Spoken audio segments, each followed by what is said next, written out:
È la 24esima giornata di promozione del girone D Monti Prenestini Castelverde. Amici di Gazzetta Regionale, benvenuti a Luigi Ariola. Krasniqi tocca per De Luca che viene atterrato da Falasca ed è calcio di rigore. Rigore per il Monti Prenestini dopo 9 minuti. Colasanti contro Catarinelli, parte Colasanti, Catarinelli respinge e poi Colasanti in tap-in fa 1-0.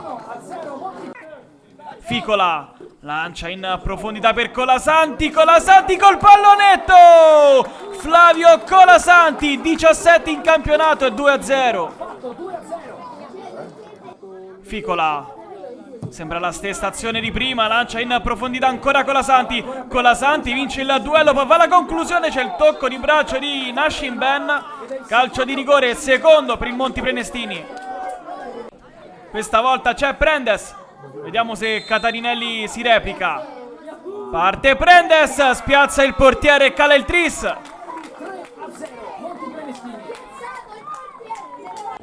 Di Giosia dalla sinistra vince il rimpallo, crossa dentro Leonardo, prende in controtempo i difensori ma spara centrale. Corner per i padroni di casa, De Luca crossa in mezzo, Prioteasa, poker del Monti Prenestini a 4-0.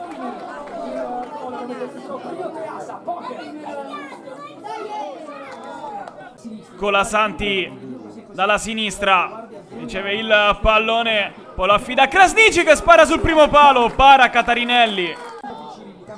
Campisano per Di Cataldo, resiste alla carica dell'avversario e calcia, traversa!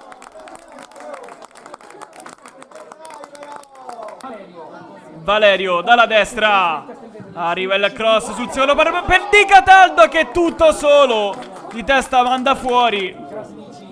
Krasniqi serpeggia, Krasniqi al limite, Krasniqi viene fermato sul più bello, pallone termina sui piedi di Maresca che cala la manita e 5-0 Monti Prenestini.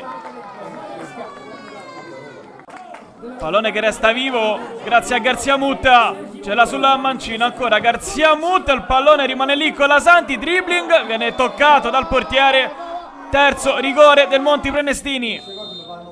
Parte Garzia Mutta col piattone, fa 6-0. Finisce qui, vince il Monti Prenestini.